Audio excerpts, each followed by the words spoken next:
Day. The reason why sikhuluma ngayo seyikhulunywe kakhulu indaba ye-heritage, abazalwane sebekhulume kakhulu and iyadida kakhulu indaba ye-heritage. So sibona ukuthi kasiqale ngayo. Izoba nje just mhlambe njengoba ku-8:05 I believe ngo-10 kuya ku-8 so bese siqedile bese singena kweyama-birthdays ukuthi siwa-celebrate kanjani, senze njani mangabe kuyi-birthday thina njengabazalwane, right, uma kufanele senze. Right, ngiyabonga kakhulu siyabingelela egameni likaJesu, be join, siyabingelela egameni likaJesu, abazalwane nje bonke abangenayo egameni likaKristu Jesu, bese ngibingelele bazalwane. uNkulunkulu makanibusise, uNkulunkulu aniqhubeze egameni likaJesu. Right, asingeneni-ke bafowethu, sibonga kakhulu inkosi yaphezulu ukuba iphinde yasipha leli thuba ngokomsa wayo. Umoya wami usalangazelele kakhulu ikhaya eliphezulu, ikhaya lasezulwini. Right, singena-ke endabeni ye-heritage, heritage day. Number 1 ke into efanele mhlambe siyazi ukuthi leli gama elithi heritage lisho ukuthini. Leli gama elithi heritage lisho property that is property that is, shoot namazi into kweyakho oyi-ownayo or inherited, leli gama elithi heritage. So leli gama ke elithi heritage silithole kakhulu noma i-historical context yalo leli gama elithi heritage lisuka kwi-Shaka's Day eyaqala ukusebenza ngo-1995. Kwakuthiwa i-Shaka's Day, Shaka's Day, right. Kuthe ngokuhamba kwesikhathi as iSouth Africa ithi i-Rainbow Nation ihlanganisile, sayase iyashintsha-ke kwangabusaba i-Heritage Day, sorry, kwangabusaba i-Shaka's Day, kwathiwa i-Heritage Day. So mani babuza-ke aba-Heritage Day kuthiwa ila kugubhwa khona usiko lethu sonke njengama-Africans, umuntu egubha okwakubo, nomunye egubha okwakubo, nomunye egubha okwakubo, ezigqaja, umXhosa ezigqaja ngobuXhosa abakubo ukuthi bona benza kanje, umZulu kanjalo kanjalo, right. So that's a historical context of ilokhuza i-Heritage Day. Sikhumbule kwakusuku likaShaka 24 September, kwakusuku le-Shaka's Day, right. Then uthini-ke uJesu ngendaba yesiko? Asiqaleke sibheke izwi-ke manje. Nikhumbule-ke bazalwane ukuthi izwi lenkosi encwadini kaJohn chapter 7 verse number 38. Ngicela ungifakele lapho uthi copy and paste this verse. uJohn chapter 7, John umvangeli, John chapter 7 verse number 38. Okholwa yimi njengokusho kombhalo, uthi uJesu esiswini sakhe kuyogobhoza imfula yamanzi aphilayo.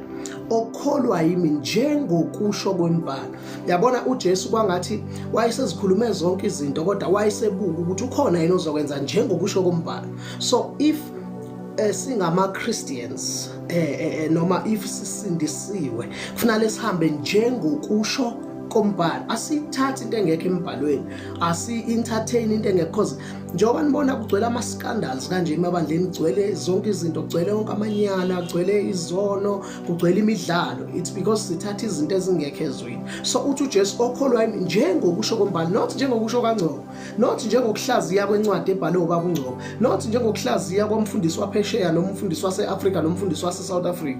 No, not ukusho njengosibaba usibanibani. Ngike ngizwe mina ethi umfundisi wami ukathi, yabona usajwayele ulokusho njalo, umfundisi wami ukathi, ubaba wami ukathi, ubaba wethu wathi. Yabo izwi lithini lo? Sesimzwile ubaba wakho.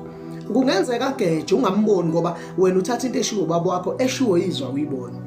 Right. So okholwa yimi njengokusho kombhalo. Thank you so much Gugu. Okholwa yimi njengokusho kombhalo esiswini sakhe uthi kuyogobhoza imfula yamanzi aphilayo. Right. Kushuthi uyoba nomoya ingcwele. Umoya ingcwele ube kuye. Okholwa yimi njengokusho konke eshiwo umbhalo, konke eshiwo abantu, right. Aphinde-ke, so uMark chapter 7 verse number 13 asibukeke indaba yosiko. Uma sikhuluma nge-Heritage Day asibuke ukuthi uJesu uthini ngosiko. Ulijabulelile wathi wali-approve lenziwe yini na usiko, right. Ake sibukeke indaba ye-Heritage Day. Awungivuleleke uMark chapter 7 verse number 13. You can copy and paste as well. uMark chapter 7 verse number 13 asiphuthumeke egameni likaJesu. Mark chapter 7 verse number 13.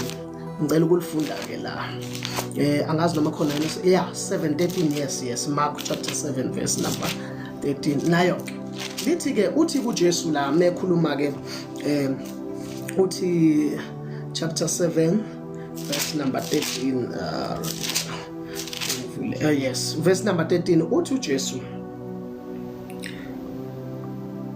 nilenza ize izwi likaNkulunkulu ngenxa yesiko lenu na. Yabo? uJesu batshela ukuthi izwi likaNkulunkulu nilenza ize ngenxa yesiko lenu. Wayesebabukile. Wababuka ukuthi njalo methu uyafundisa bamtshela ngamasiko. Njalo methu uyafundisa bamtshele ngomthetho kaMose. Njalo methu uyabafundisa bamtshela ngezinto ezazilotshwe ngaphambili as if yena akazazi. Ingakho uJesu ethi nihlola kakhulu imibhalo ngoba nithi ninokuphila nizothola ukuphila kuyona imibhalo kodwa ningazi ukuthi imibhalo le ikhuluma ngami. Nilenza izwi likaNkulunkulu ngenxa yesiko lenu. Yini isiko? Isiko ngesizulu bese kuthi ngesixhosa isithethe. Ungabhala lapho ngesixhosa isithethe. So okay, so bese kuthi kwi-English i-tradition. Ngiyambona lo obhala la awuthi ngimveze nanga ufuna ukuvela ubongani enyandeni uthi lo mark akahlangene ne-heritage uyazelaphi. No, it's fine. Asiba entertain abantu abakanje. You can ushiye then ube nespace sakho wenza wakho live ukhulume la sikhuluma izwi likaNkulunkulu. Ngishilo ngathi i-heritage ihambisana nosiko usiko yila abantu bezigqaja ngosiko. Sesifuna ivesi ke ukuthi uJesu uyayi-approve yini indaba yosiko because usiko lihlukene eBhayibhelini. So ileyo nto engichaza icishe ungene late bongani usuthatha emuva and usuyithatha kambi. Uyabona ukuthi uyazelapha. So ke asinawo lo moya ukuphikisana thina bakaKristu but you can carry on idatha lakho nomlomo wakho okhuluma ngawo. So angeke ngikwazi ukukumisa nokuthini. Amen. Siyabonga kakhulu. Asiqhubekeke. So isiko so uthi uJesu nilenza izwi likaNkulunkulu ngenxa yesiko lenu. Right? kaXhosa kuthiwa isithethe, kaZulu kuthiwa isiko, amangisi athi i-tradition. Right? All right. Then again asibukeke ukuthi ke because i-Heritage Day ngishilo ukuthi isuka phi indaba ye-Heritage Day ukuthi kwakuyishakazi day yashintshwa kwathiwa Heritage Day ngikushilo ukuthi kusuka phi konke lo. Now asibukeke because emabandleni yenziwa i-Heritage Day. This is a Christian platform. Exactly. It's a Christian platform. Akuyona into yama-African spiritualists asambi ngaleyo nto. Samba ngezwi likaNkulunkulu la. I-standard sethu izwi. Amen. All right, asiqhubeke. So asibheke ku-Revelation chapter 5 verse number 9. Ngifuna sibheke ukuthi iyahambisana yini lento indaba ye-heritage nezwe. Lithini izwi likaNkulunkulu? Sisakuphi? Sisaseyintweni zama-traditions ethu noma mase sikuKristu senze njani? Revelation chapter 5 verse number 9. Sikhuluma izwi le ekhaya, sikhuluma enye into. Okay, Revelation chapter ungangibhalela nge-English ungathi copy and paste Revelation chapter 5 verse number 9. All right, uthi ke ahlabelela iculo elifanele athi ufanele uyithabatha incwadi ngokuba kwahlatshwa wabathengela kuNkulunkulu ngegazi lakhe, wabathenga ezilimini ubantu nezizwe, wabenza baba ngumbuso nabapristi bakaNkulunkulu wethu babuse emhlabeni. So lithi iBhayibheli uJesu wasithenga ngegazi lakhe, wasithenga ngegazi lakhe, wasikhiphe ilimini zethu, wasikhiphe emindenini yethu, wasikhipha nakuma nations esivela kuona. Yabo, so thina asangeni thina asangeni thina ekutheni mina ngumZulu ngisigqaja ngobuZulu. ubuZulu okuvelaphi because nabo ubuZulu lokho kwakuukuduka nako. Uyabo, because uma silandela kahle indaba yesiko noma uma silandela kahle indaba yamaZulu, number 1 indaba yesilo yaShaka Zulu. uShaka Zulu wabumba isizwe samaZulu before abantu babe ngawona amaZulu. Nakhona khona wakwadlala ngamo omunye wakwaMnguni wangitshela ukuthi bonke abantu babe imanguni. No, akuyona history le. Abantu abakaze baba amanguni. Mina nje ngangayena umnguni. Cha. Futhi yena uthatha isibongo sakubo sakaMnguni. Abantu babe kwakuthiwa isizwe esingoni one who does not sin, abangoni kwakwabantu ababekholwa laba abangoni not abanguni. Amanguni yinkomo lezi ezikhona zesizulu kuthiwa abangoni.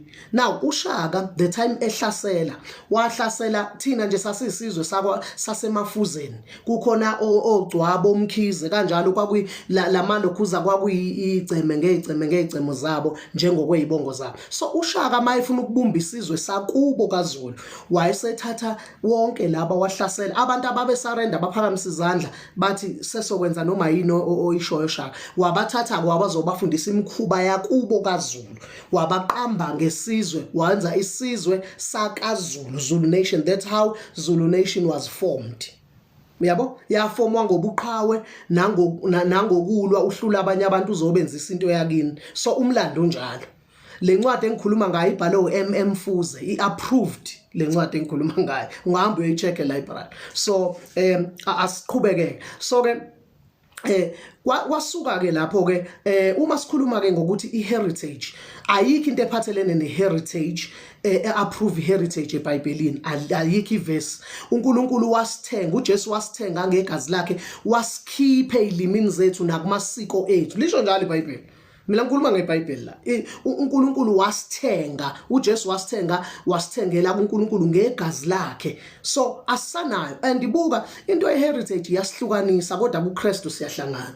Buka ukuthi kuma heritage ubona abazalwane makuthiwa iheritage ubona umXhosa enze okwakubo bencomana lapha beqhudelana abazane begabiselana endlini kaNkulunkulu. Asikwenzi lokho, sathengwa sakhishwa emasikweni ethu.